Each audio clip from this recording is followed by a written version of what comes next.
রাজনীতির পাল্টাপাল্টি চলবে, কিন্তু আপনি রেগে যাবেন না। মিয়া গোলাম পরোয়ার তার লন্ডনে লেখাপড়া, এটা সেটা শিষ্টাচার, এইগুলি নিয়ে প্রশ্ন তুলছে না। এসব সমালোচনা যেগুলি জামাত ইসলামের ব্যাপারে অভিযোগটা কি, যে সে ধর্মকে ব্যবহার করে।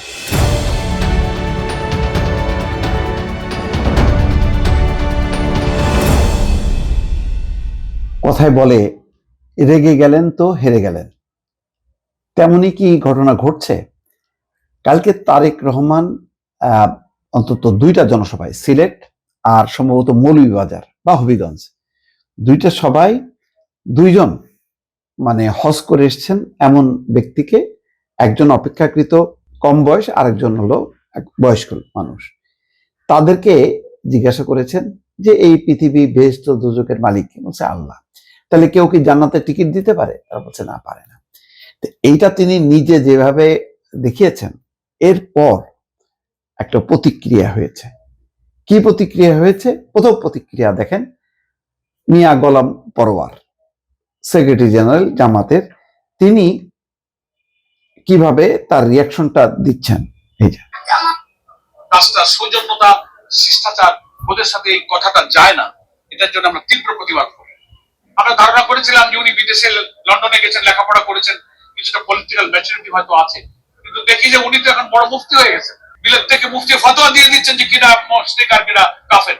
এটা তার কোনো অধিকার নেই। এটা উনি রাজনৈতিক নেতা হিসেবে কাজটা সৌজন্যতা, শিষ্টাচার, ওদের সাথে এই কথাটা যায় না, এটার জন্য আমরা তীব্র প্রতিবাদ করি। দেখলেন তো। আচ্ছা, আরেকটা ভিডিও দেখাই এরপরে। সেটা হলো জামাতের, আসলে এই যে জান্নাতের টিকিট, এটা কি বলেননি একজন জামাতের নেতা, দুইজন জামাতের নেতার বক্তব্য শোনেন। তিনি বলেছেন জামাত ইসলামী নাকি জান্নাতের টিকিট বিক্রি করছে। আমি এই জনসভায় আহ্বান জানাচ্ছি তাকে মেহরবানি করে এমন একটি উদাহরণ আমাদের সামনে পেশ করেন। Wake up to reality. জামাত ইসলাম করাটা আপনার আমার নৈতিক দায়িত্ব। কি জন্য? যদি আপনি জান্নাতে যেতে চান, জান্নাতে যেতে না পারলে কোনো সমস্যা নেই। বাস্তবের মধ্যে প্রথম কাতারে থাকতে চাইলে জান্নাতে চাইলে জান্নাতে লাভ করতে হবে। এর মধ্যে আর দ্বিতীয় কোনো অপশন নাই বাবা। দর্শক কি বুঝলেন?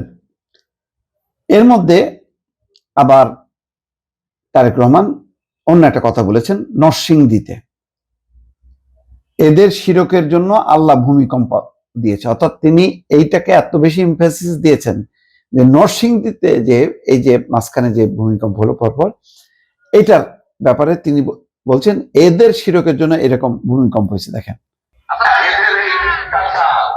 এদের এই মুনাফিক, এদের এই শিরকের জন্য আল্লাহ হুঁশিয়ারি দিয়েছেন, তোরা এগুলো বন্ধ কর, তাহলে এখন যদি আমরা বলি যে ঢাকা শরীফ ভূমিকম্পটা কয়েকবার নরসিংদীতে হয়েছিল, নরসিংদী এখানে হয়েছে ভূমিকম্প প্রতিস্থল। এখন যদি আমরা বলি এদের এই শিরকের জন্য আল্লাহ সতর্ক বার্তা দিচ্ছেন, তাহলে এদের এই দর্শক দেখলেন। এবং অবস্থা এমন, আজকে সমস্ত উত্তরাঞ্চলের যতগুলো সবাই গেছে, তাদের প্রতিক্রিয়া দেখে বোঝা যাচ্ছে যে কালকে তারেক রহমান যে এই প্রসঙ্গটা তুলে একেবারে স্টেজে, মানে একেবারে যারা হজ করে এসছেন তাদের মুখ থেকে বলানোর কারণে প্রচন্ডভাবে ক্ষেপে গেছে। তার মানে ওষুধে কিন্তু কাজ হচ্ছে। কিন্তু জামাতের যেটা দরকার ছিল অন্যভাবে রেসপন্স করা। ওই যে আমি প্রথমে বললাম না, রেগে গেলেন তো হেরে গেলেন। দেখেন এখন রেগে যে কি কথা বলছেন জামাতের আমির।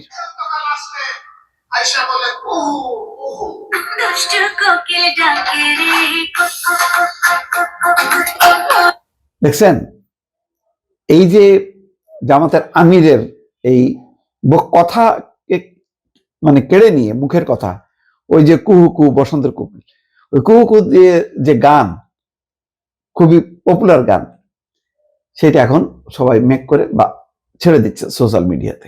তো এখন ঘটনা হচ্ছে যে রাজনীতির পাল্টাপাল্টি চলবে, কিন্তু আপনি রেগে যাবেন না।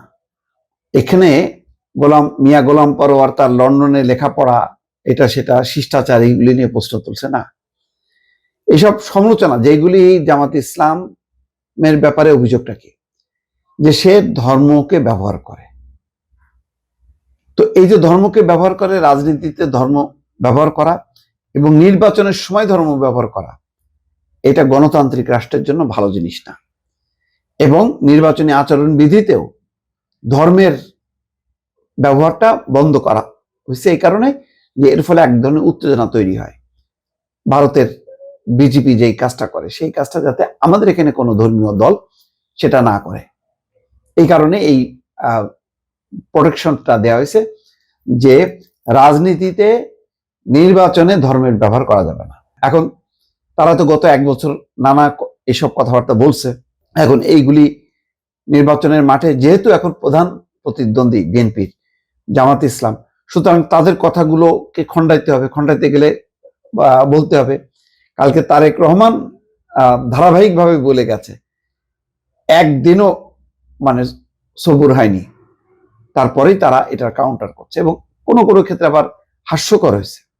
যেমন শফিকুর রহমান উত্তরাঞ্চলের একটা জনসভায় বলতেছেন যে কার্ড, আমরা অন্য কোনো কার্ড চাই না, আমরা মানুষের কার্ড চাই, ভালোবাসার কার্ড চাই, অন্য কার্ড বুঝি না, অন্য কার্ড আমাদের লাগবে না। তার মানে ওই যে ফ্যামিলি কার্ড আর কৃষি কার্ডের মানে বিকল্প হিসাবে শফিকুর রহমান এই কথা বলছে। তো এটা হইলো ভালোবাসার কার্ড চাই, তো কৃষি কার্ড, এগুলি তো কল্যাণমূলক কর্মসূচি। শফিকুর রহমান নিজেও তো বলছেন যে উত্তরাঞ্চলকে কৃষিতে স্বয়ংসম্পূর্ণ করবে, এটা ভান্ডার হবে, একটা রীতিমতো ক্যাপিটাল হবে, কৃষি ক্যাপিটাল।